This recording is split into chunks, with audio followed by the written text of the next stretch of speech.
Boa tarde. Então, hoje a gente vai falar sobre a abordagem da disfunção erétil na atenção primária, né? O Dr. Marcelo já me apresentou. Queria agradecer o convite, né, para vir aqui falar pela primeira vez.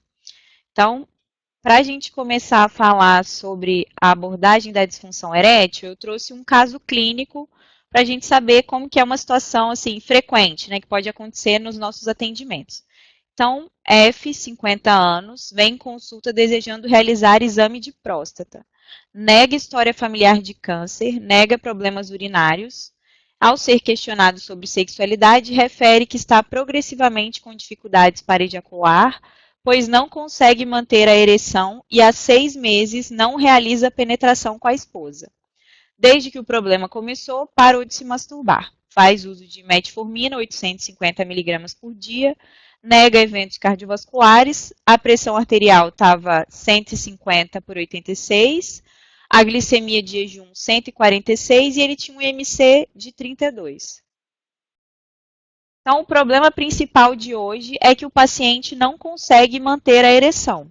Então, talvez a forma mais fácil da gente resolver esse problema seria ou encaminhar o urologista ou prescrever uma medicação que a gente já está habitualmente, a gente já está acostumado, né? Que seria o que o paciente chamou aqui de comprimido azul. Então, nesse caso, o paciente não queria ir a outro médico, porque sempre que ia lá, ele passava o mesmo remédio, e não queria o comprimido azul.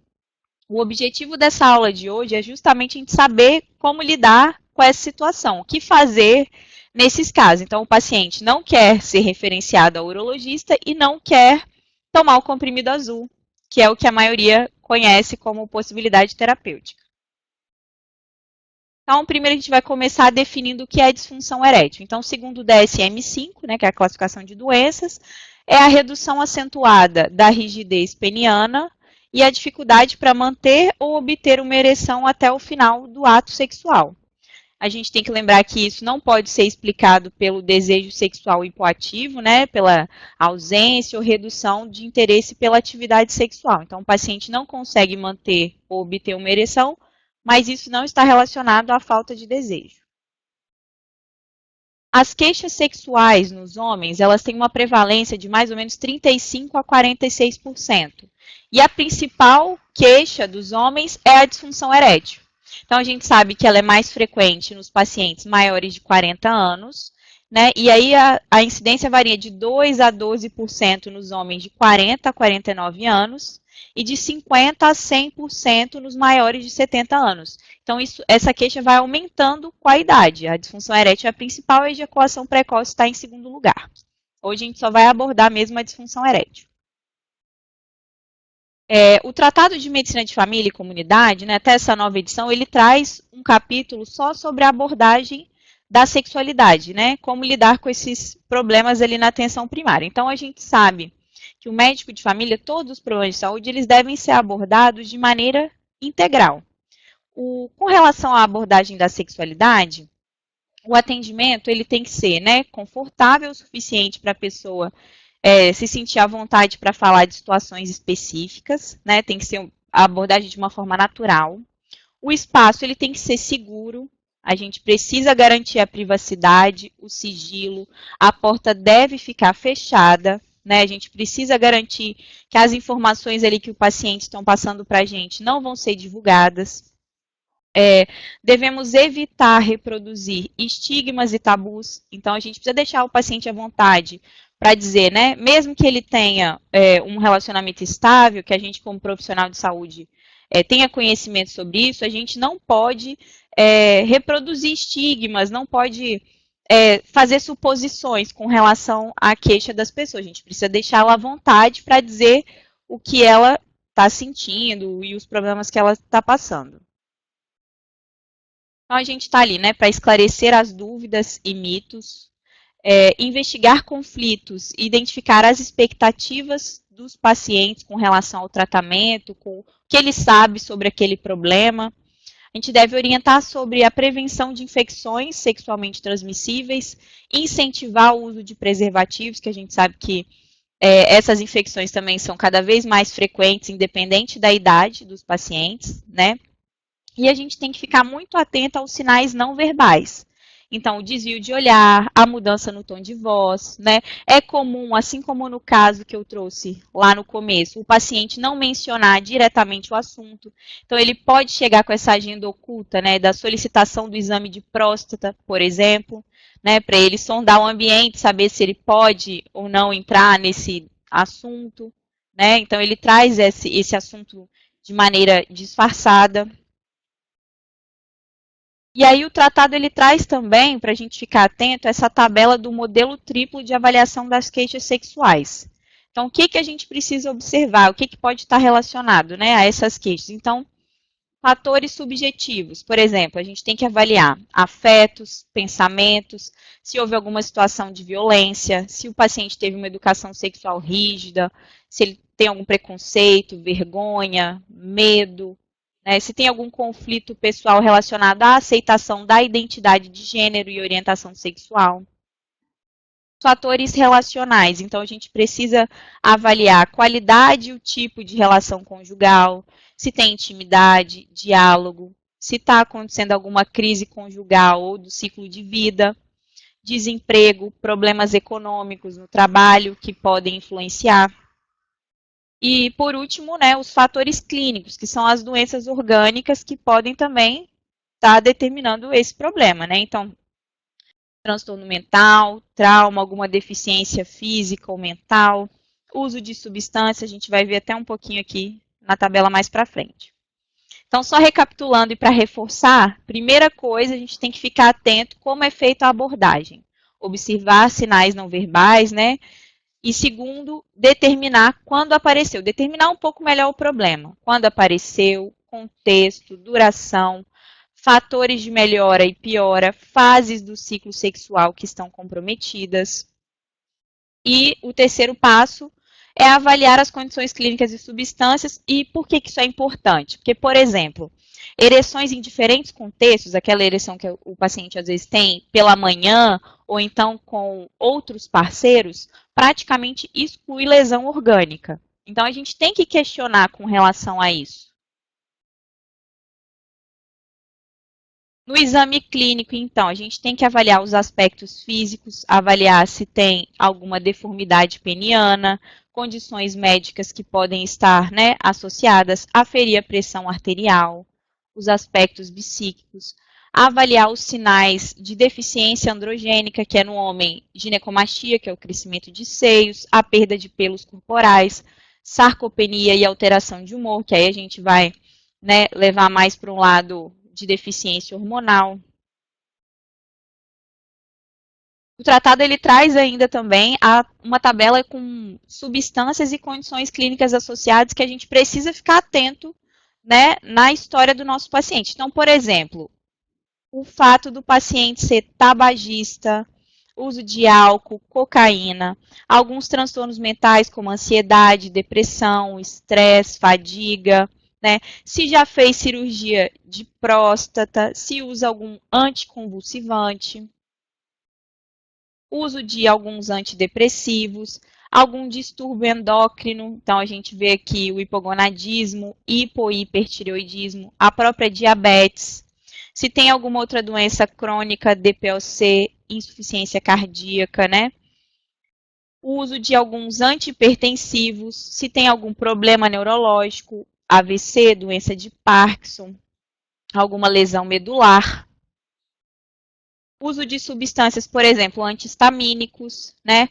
A fibromialgia, neuropatias periféricas. Então, tudo isso a gente tem que ter em mente na hora que a gente está avaliando o nosso paciente, para a gente definir quais são as possíveis causas. Hormônios, né, os androgênios, corticoides, aterosclerose, doença arterial coronariana, câncer, obesidade, hiperplasia prostática benigna, né, o uso de algumas outras drogas aqui, ó, opioides, anfetaminas, amiodarona. E aí, depois que a gente fizer essa avaliação, né, das doenças clínicas e possíveis substâncias que o paciente esteja utilizando, a gente passa para os exames complementares a serem solicitados. Então, para a disfunção erétil, os primeiros exames que a gente vai pedir é a glicemia e o perfil lipídico.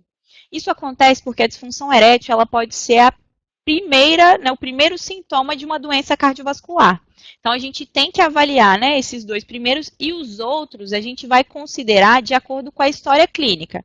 Por exemplo, o nosso paciente que é diabético, faz uso de metformina e tinha uma glicemia alterada. Para a gente saber se a diabetes está bem controlada, seria indicado a gente pedir uma hemoglobina glicada, que pode ser essa a causa da disfunção erétil dele. A testosterona, a gente vai pedir, por exemplo, se tiver algum daqueles sinais clínicos que eu disse de hipoandrogenismo, a ginecomastia, perda de pelos, né? E a testosterona, a gente faz a dosagem pela manhã, e quando a gente tem dois exames alterados, é que a gente passa a pedir, por exemplo, o LH e o FSH, que vão complementar a nossa investigação. Se o paciente tem algum sinal que sugere uma doença tireoidiana, a gente vai solicitar um TSH. Com relação, né, a, por exemplo, hiperprolactinemia, se a gente está suspeitando de alguma doença renal, a gente pede prolactina, né, doença renal a gente pede creatinina. A gente pode pedir um hemograma e uma saturação de transferrina se a gente está pensando em hemocromatose, que também é uma das causas. E o PSA, se a gente está suspeitando de uma doença prostática.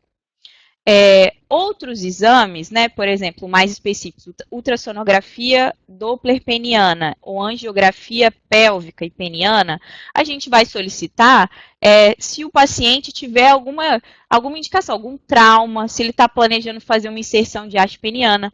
Mas esses exames aqui, que eu vou até falar aqui, ó, as indicações, os testes diagnósticos não rotineiros, normalmente são solicitados pelo especialista focal. Então, assim, se a gente identificou que o paciente ele tem uma indicação de um exame mais específico, é mais adequado que ele seja avaliado por um urologista.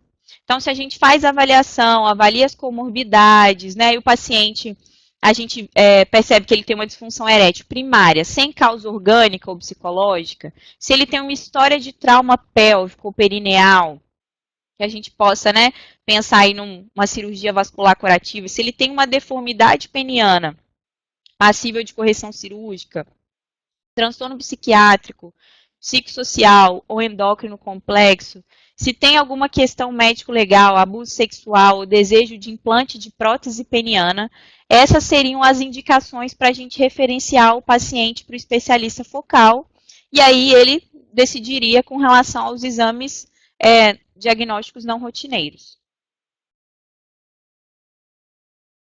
Antes de iniciar o tratamento, então, para a gente reforçar isso um pouco, a gente precisa fazer algumas definições. Então, a primeira delas, como eu disse, é avaliar o risco cardiovascular, já que a disfunção erétil pode ser o principal, né, o primeiro sintoma. E então, a gente avalia o risco cardiovascular e se o paciente tiver uma doença cardiovascular sintomática ou 3 ou mais fatores de risco para a doença coronariana, seria indicado a gente fazer um teste de esforço, por exemplo. Não porque o tratamento da disfunção erétil seria prejudicial para eles, mas porque o próprio ato sexual, a própria relação sexual seria um fator de risco para a pessoa.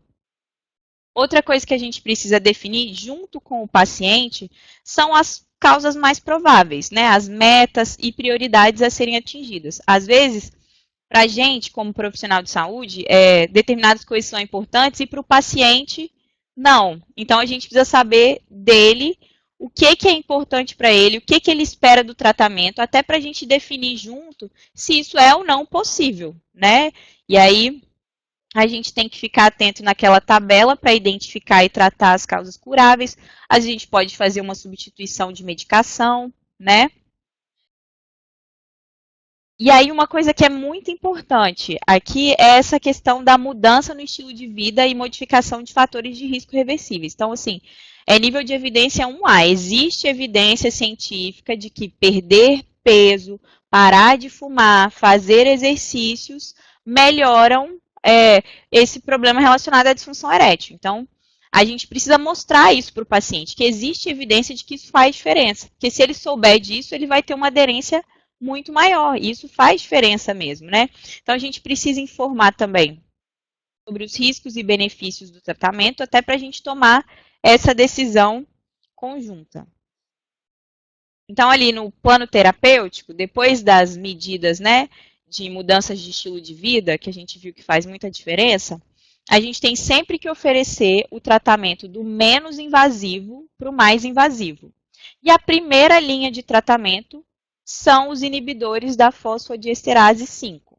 São aqueles, né, até que a gente já conhece, os pacientes também conhecem, como alguns deles têm a coloração azul, então os pacientes se referem a eles dessa forma, né? Então a gente tem o sildenafila, a tadalafila e a vardenafila. Então, esses todos três podem ser utilizados de 45 a 60 minutos antes da relação sexual, né? A posologia varia ali, ó, de cada substância. Por exemplo, a sildenafila de 25 a 100 miligramas, né? Uma vez ao dia, 1 hora antes do ato sexual, tem uma duração de efeito de 12 horas. A vardenafila de 5 a 20 miligramas, né? Ela também é utilizada 45 minutos antes da atividade sexual. E a tadalafila, que é tem essa diferença que, além de poder ser utilizada 45 minutos antes da atividade sexual, as dosagens mais baixas, de 2,5 a 5 miligramas, elas podem ser usadas diariamente, uso contínuo. Então, não necessariamente antes do ato sexual. Então, isso talvez, para o paciente, tenha um impacto diferente ali. Ele vai usar uma medicação todos os dias, não necessariamente se vai ou não ter relação, e as evidências mostram que tem a mesma eficácia das outras doses utilizadas 45 a 60 minutos antes de ter a relação. Então, é uma boa opção que a gente tem que ficar atento, a gente tem que conhecer para poder oferecer para o nosso paciente e tomar essa decisão conjunta. Com relação aos inibidores da fosfodiesterase, então a única contraindicação absoluta é o uso de nitratos, por causa do risco de hipotensão severa. O uso de outros antipertensivos e até a angina estável não contraindica a medicação, então é seguro e eficaz. O paciente, se não usa nitrato, pode utilizar os inibidores da fosfodiesterase. E o que a gente tem sempre que orientar os pacientes é com relação aos possíveis efeitos adversos, né? Os efeitos colaterais, como dor de cabeça, pode dar uma dispepsia, um rubor facial, uma rinite, dor nas costas, algum distúrbio visual. A gente precisa orientar para ele saber que isso pode acontecer.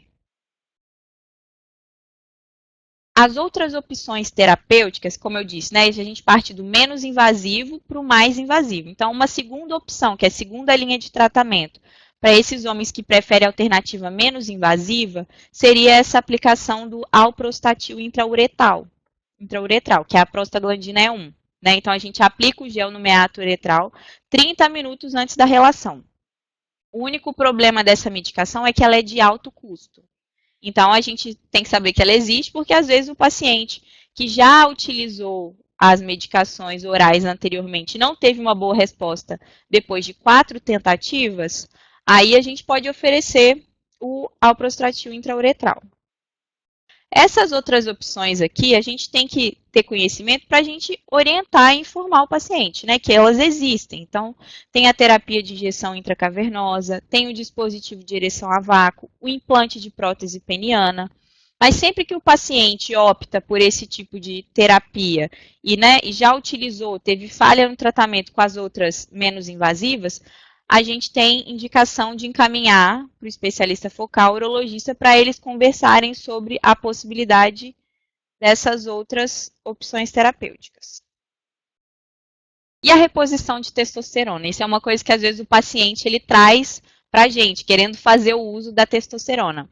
O que a gente, como profissional de saúde, tem que ter em mente? Que a testosterona, ela não tem evidência científica para o tratamento da disfunção erétil. Então, o papel dela é limitado. Né? Ela é reservado para aqueles homens com testosterona baixa, depois que a gente exclui qualquer outra causa de falha testicular. Então, a gente tem que excluir causa endócrina, né? E aí, então, ela não é indicada para o tratamento da disfunção erétil, principalmente naqueles homens com níveis séricos normais de testosterona. Não tem evidência e não vai fazer diferença, né, no problema fazer essa reposição. Então, ela não é indicada. Então, para finalizar, né, o nosso caso clínico aqui, já veio até marcado algumas questões para a gente conversar. Então, F, de 50 anos, ele vem em consulta desejando realizar um exame de próstata. Então, eu coloquei aqui de azul porque é aquela agenda oculta. Então, ele veio com desejando fazer o exame, mas talvez para entrar no assunto com relação à disfunção erétil. E o problema dele realmente era não conseguir manter a ereção.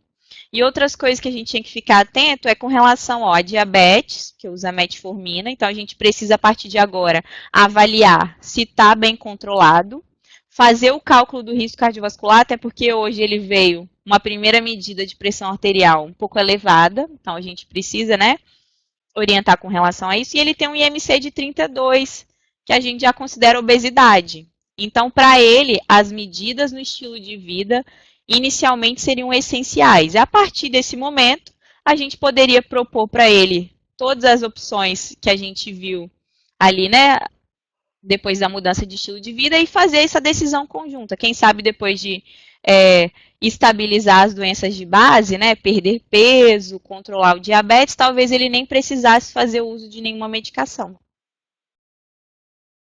Então, essas são as referências utilizadas e muito obrigada pela presença de todos.